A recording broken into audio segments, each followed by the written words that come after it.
Switzerland is composed of 26 republics or cantons. One of these cantons has a unique monarchical history, largely separate from that of much of the rest of Switzerland, not to mention a position on the boundaries between the French and German-speaking spheres of influence. It's the lakeside city best known today by its French name, Neuchâtel, historically also known by its German name, Neuenburg, both meaning New Castle. Back in 1707, most of the Swiss states were part of a loose confederation of republics. However, on the periphery there were several associate members, not officially part of the confederation but allied to it. These included several potential future cantons that still had monarchies, one of these being the Principality of Neuchâtel. However, the territory had been in an awkward position ever since the Protestant Reformation. It had been ruled for the past 14 years by the sovereign princess, Marie d'Orléans-Longueville, a member of a branch of the French royal family. With the French monarchy tied closely with the Catholic Church, this meant Neuchâtel was officially a Catholic principality. However, the population had largely become Protestant over the previous 150 years. On June 16th, Marie would pass away, leaving no heir to the throne, leading to a succession crisis where the future of the principality was up in the air. There were no less than 15 claimants, some Protestant and some Catholic. However, the largely Protestant populace wanted to take the opportunity presented by the extinction of Marie's line to make sure that in the future the sovereign prince would always be a Protestant. Meanwhile, King Louis XIV of France, the so-called Sun King around which all other monarchs rotated, was continuously trying to maneuver French-backed Catholic candidates to the throne. Some of these did have a more legitimate claim due to their relations to the late princess. However, the population and nobility were dead set on crowning a Protestant. They ended up choosing a most unusual candidate, none other than the Prussian king Friedrich I, part of the Protestant house of Hohenzollern. Part of the motivation for this was to name a Protestant prince powerful enough that he could actually defend the territory. However, while Neuenburg came into union with Prussia, it was still unclear whether this was a one-off arrangement and what the future may hold. Part of this became clear in 1713 on the death of Friedrich I. The next Prussian ruler, Friedrich Wilhelm, was assented to by the Neuenburgers, becoming the next sovereign prince, and establishing a dynastic union where Neuenburg essentially became a holding tied to the Prussian crown. Later that year, with the great powers signing the Treaty of Utrecht, ending the War of Spanish Succession, they also agreed on allowing Prussian succession to Neuenburg. Thus, the status quo remained for at least the rest of the century. However, by 1798, the situation was being thrown up in the air. Napoleon was now approaching the height of his power in France, and he had invaded Switzerland that year, setting up a client state, the Helvetic Republic. In this case, the Prince of Neuenburg being the Prussian king likely is the only thing that prevented Napoleon from annexing the principality, either to France or to his new Swiss clients. But for now, Napoleon was not looking to directly challenge the Prussian army. However, as Napoleon reached the pinnacle of his rule, including defeating Prussian forces in the field, in 1807 he would take the opportunity to annex Neuchâtel into France, and this would remain the case throughout the duration of his empire, even after the failure of his Swiss experiment and the reinstitution of the old confederation. Napoleon did not officially abolish the Principality of Neuchâtel, instead annexing it as a unit and naming his Marshal Berthier as the Prince. Napoleon would also establish a military unit in the territory, integrated into his Grande Armée, known as the Neuchâtel Rangers, or the Canaries for their yellow uniforms. However, upon Napoleon's defeat, the Prussian royal house was restored to Neuenburg.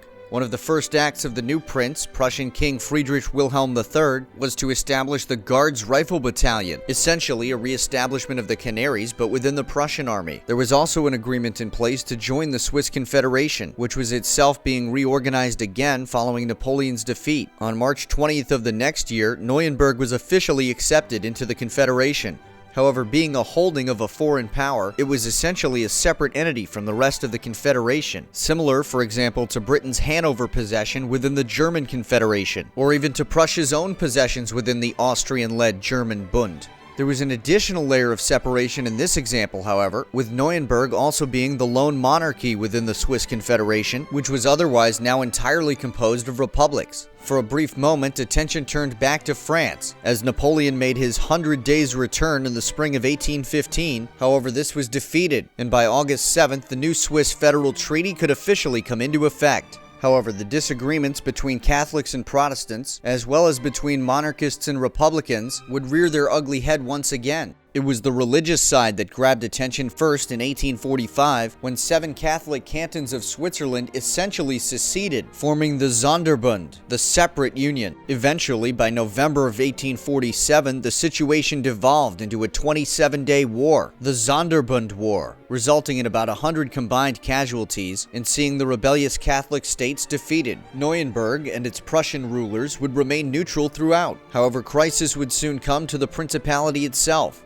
The next year, as the 1848 revolution sprang up around Europe, in Neuenburg the conflict between Catholics and Protestants was sidelined in favor of the conflict between monarchists and republicans. The Republicans would stage an uprising and manage to expel the princely authorities, shedding its special status and effectively becoming a normal member of the Confederation as a republic, the Republic and Canton of Neuchâtel. At the same time, the Confederation was taking the 1848 revolutions as an opportunity to redesign its charter once again.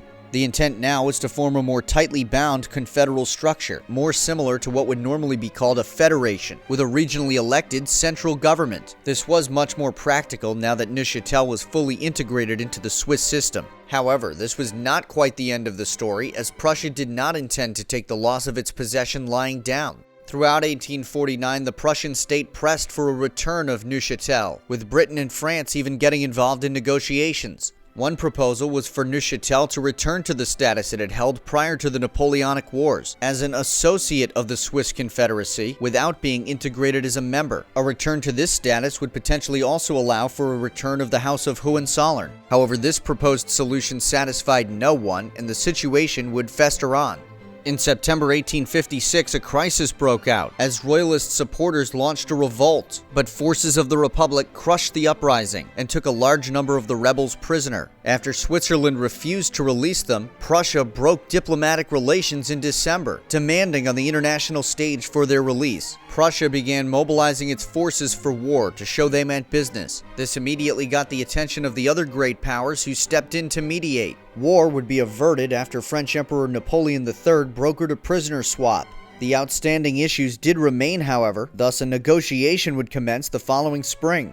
A new proposal now came from the British, who pitched the same idea they'd used in numerous other places around the world, and would continue to do so, that being the creation of an independent city-state. But again, this proposal did not satisfy anyone. Eventually, on May 26th, the Prussian House of Hohenzollern reluctantly agreed to cede all claims on Neuchâtel, finally recognizing it as a republic within the Swiss Confederation. Over the ensuing decades, as part of Switzerland, Neuchâtel would develop on its central position within the Watch Valley, the stretch northeast of Geneva that turned into the center of the world's watchmaking industry.